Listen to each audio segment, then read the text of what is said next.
Hi. Today in Middle School Essentials, your learning target will be to create a math portfolio. Hi, this is Mrs. Zenner, and today in Middle School Essentials, your teachers are going to assist you in creating your mathematician portfolio. Hi, this is Mrs. Zenner, and today in Middle School Essentials, your teachers are going to help you set up your math profile, very similar to what you did for reading.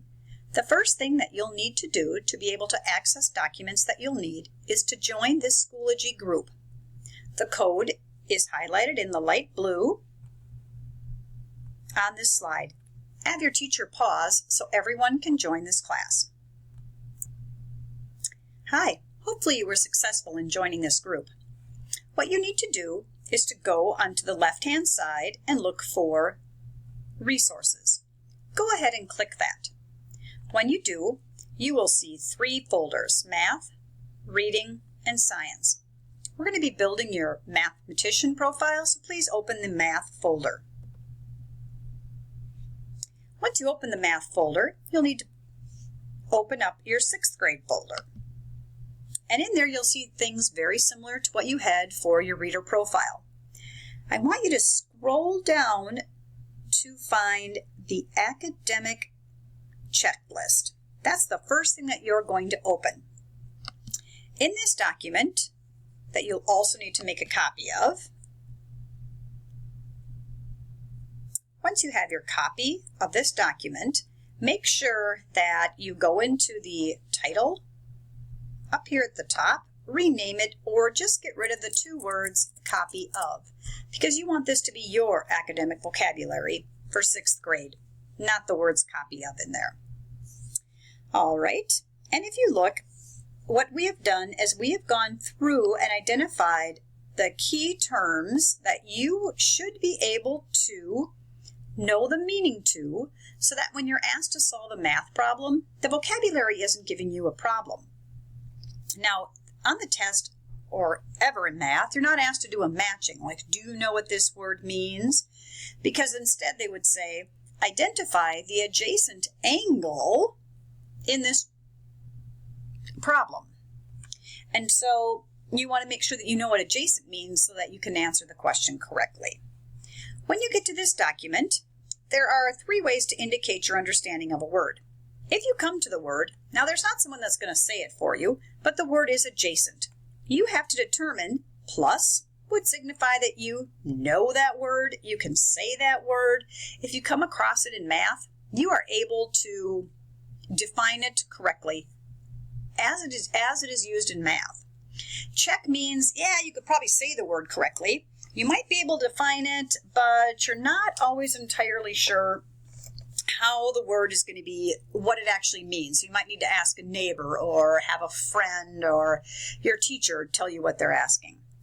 And then the minus means maybe you can say the word, but you're not sure what it actually means. You just go ahead and go through this entire list, just giving yourself plus, checks, or minuses. If you give yourself a plus or a check, then you also have to give a definition or a quick pick without going out to Google or looking in your math dictionary or looking at your neighbor's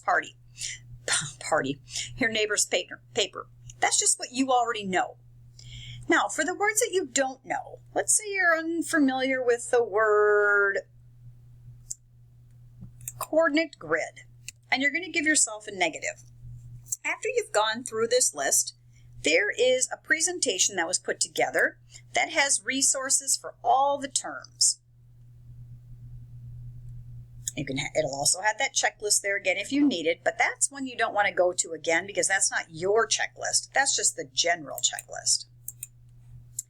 On slide 2, you will see all the terms. The only one that I would need to look at are the ones that I don't know. Now, didn't I say that I didn't know what a coordinate grid was? So I'm going to click coordinate grid. There's my definition. Oh, that's what it is. I remember now. It's a 2-dimensional plane consisting of, read the definition. That might be enough for you. You might have to say, oh, I need a little bit of practice with what do we mean by a coordinate grid, because they're asking you about the quadrants. Gives you an answer, And we have games that might be related to it, if you still need more practice or help with that. And then also a challenge. Now, not all slides have all of those components, but most do. They definitely will give you a definition, and they will give you some practice or a video to help you determine the meaning of the word, because that is the ultimate goal, is that you want to be comfortable with the meanings of all of these words as they are related to math. While you're working on your checklist and making sure that you know the meaning and the uses of all your key vocabulary words for math, your teacher will also call you over to look at your data as it's related to your profile as a mathematician. So you're going to want to open this document from the resource page in the Math Academic Language group. Just like you had to do for the checklist, you're going to want to copy the document. Once the document has been copied, your teacher will call you over. They will share with you your overall RIT that you got on the winter map test that we just took, and how you did on the 4 strands: data analysis, number and operation, geometry, and algebra. Remember how we talked about this in reading? So you want to look at your overall RIT and see how do those 4 strands compare. You're looking for your strongest strand. Those are the ones that are closest to your overall RIT or above. And then, of course, your weakest strand would be an area that's a little bit lower. Most of us will need to concentrate, I would imagine, on number and operation and algebra. Your teacher will also share with you how you did on your MCA score last year. And then they'll give you a locator code, just like we did for reading, that will help you in the area of math. It will start out with an M, and then it will have 4 digits unique to you and the score that you got on the test. This particular student has a locator code M for math 5238. When you're ready to look at that code to see what areas you need to work on, scroll below the goal setting, and it will say use this MCA access code for additional practice for your weakest strand area. Go ahead and open that link. It brings you to the site called Perspective. You will type in that code, M5238, or whatever code is unique to you. And when you open up this page, once again, you will see the 4 strands. This is how you did on the MCA, not the winter map. The color code is below. Red means you need to work hard in this area. Orange, work hard in this area because your test goes that you've only partially met the standard. Blue means that you have met the standard. And green means you are exceeding. If I look at this area, I can see that algebra is an area that this student needs to work on, and geometry. Number and operation, they did well on, and same with data analysis. Now the number after the strand, algebra, 111, that is how many different activities you can do just to get practice in this strand area. Look down, there's a lot of them. Some are interactive, some are printable. You do not need to do 111 activities.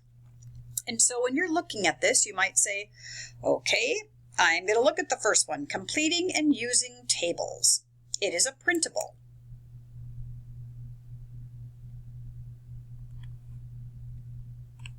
And so you might want to begin doing this activity. Now, we have to remember that when you're grabbing a PDF, it's not yours quite yet. It's just a part of the Perspective site. So you are going to need to download this file where it's a Google Drive. I haven't done anything to it yet, and so I'm going to export it. Now it's in my Google Drive.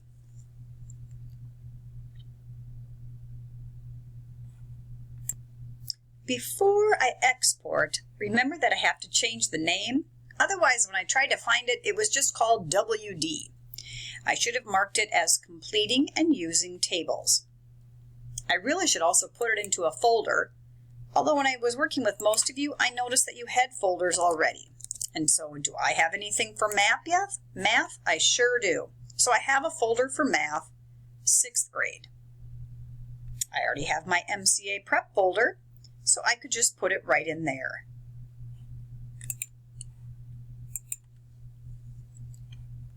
And now I will tell it to begin its export.